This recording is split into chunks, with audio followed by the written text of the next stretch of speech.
They called me the Phantom. The FBI called me the Phantom because they could never catch me. And when they finally did catch up to me, I had my own office on George Avenue and was doing shows, little shows here, little shows there, and was just beginning to seriously go in the studio and write. And then Tony, who worked across the street, Tony was with the Unifics, not the Unifics, the Superiors. They had one of the prettiest first tenor voices you ever want to hear. And we became friends. So one night I met him down at the Warner for a big show they was having, a big soul splash. And I look up and see my buddy Major Harris from Philadelphia and from Richmond.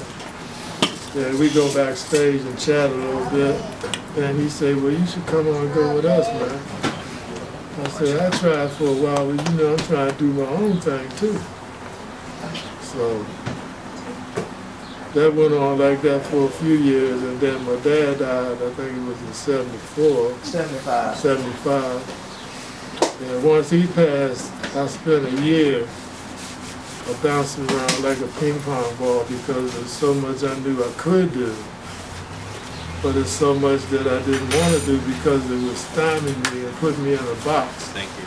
To where I couldn't make sudden moves and walking the fence.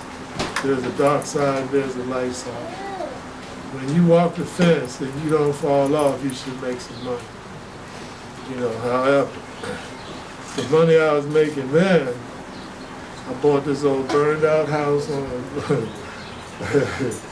6 in Varna, Georgia and Varna, one of them, 2nd in Varna, one of them joints. And we hooked it up pretty good inside, man. Lost it in court for reasons that,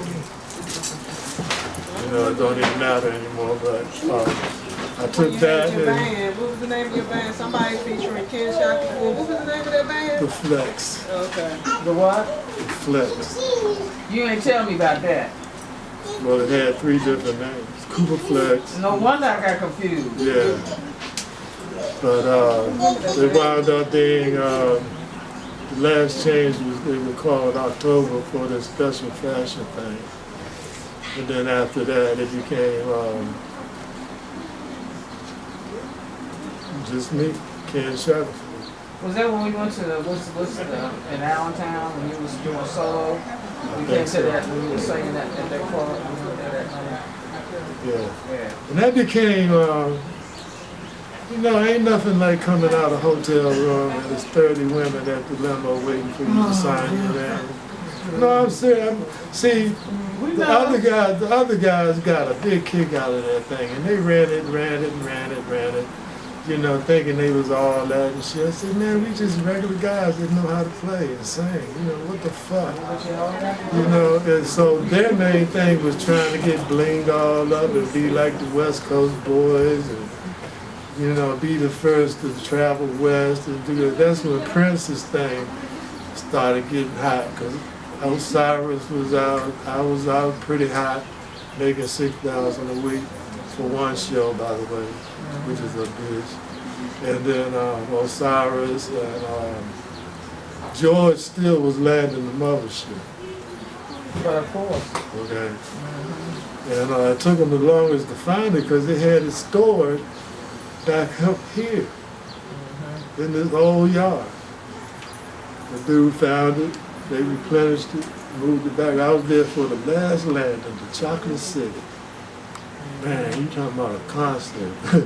Ray Brown was, Ray, I don't know if y'all remember. He's real rich now. Yeah, he is. He went here, and it's good he went the way he did.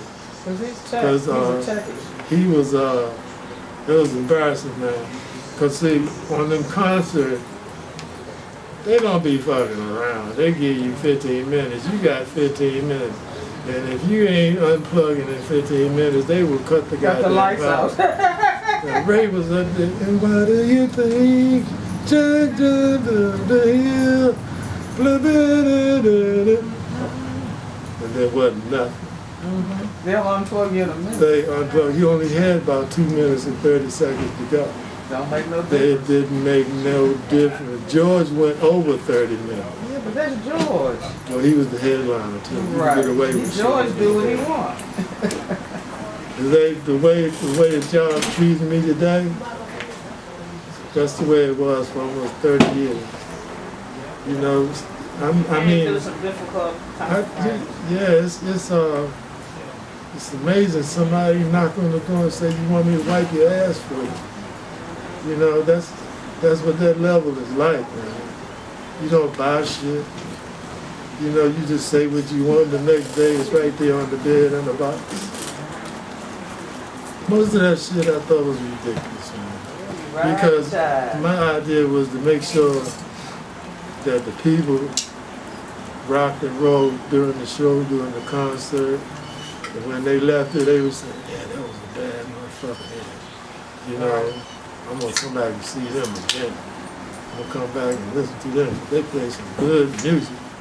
Lady asked me the other day what kind of music I play. I said, I play good music. Whenever you Period. feel like that, You know, there's no name for what I do. I do something that nobody else does, and that's what makes me better than what I am. Being different. Being different is the whole key to the whole thing. If you go out there trying to be Prince or somebody like that, you don't know. You might make 300 or 400 a week in Vegas, but who can live their life in Vegas off of 300 a week? best to be your own. One footnote, by the way. Sammy Davis Jr., and here's the God's honest truth, offered to buy the Delphonics contract in 75 on New York Avenue in that bar. He offered them 75,000 cash. Put it on the table.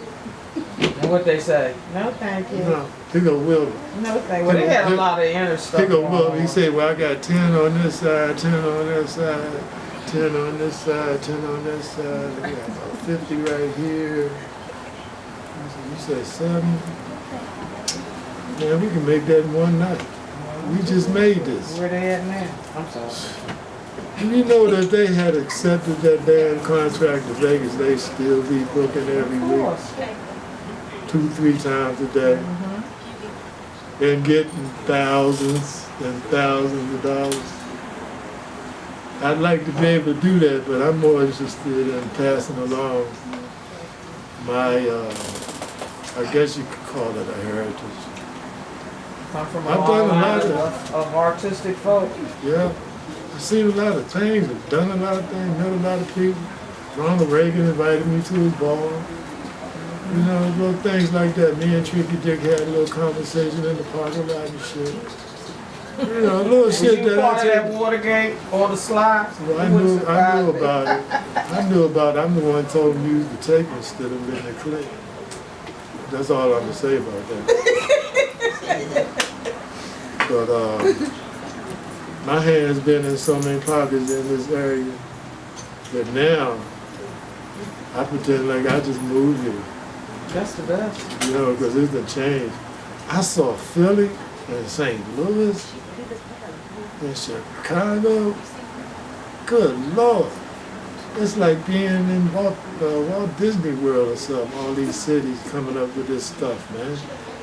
You know, I remember the club. I did about 20-something clubs in this area, including the Cheetah up in New York and the Howard and all that, but I couldn't tell you nothing about these spots around town.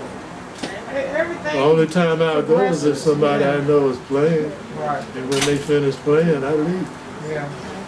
You know, I come to hear them because I know they virtuosos. Well, you're gonna hear You some know. music and not the recording. But even most of them is kind of sticking away What now. else they do? They don't play nothing. Do they know the notes? They just do that little machine that gives them the They drums. and program You the ask them whole. to sing and they'll say, They program the whole you know, song. back in the day you had to know music and you had to sing music and play music. Today, I can go out and go make a 2-word song and make some money. You can go to Radio Shack and buy that little machine that's got the drum machine and all of it in there. EQ joint, all of it.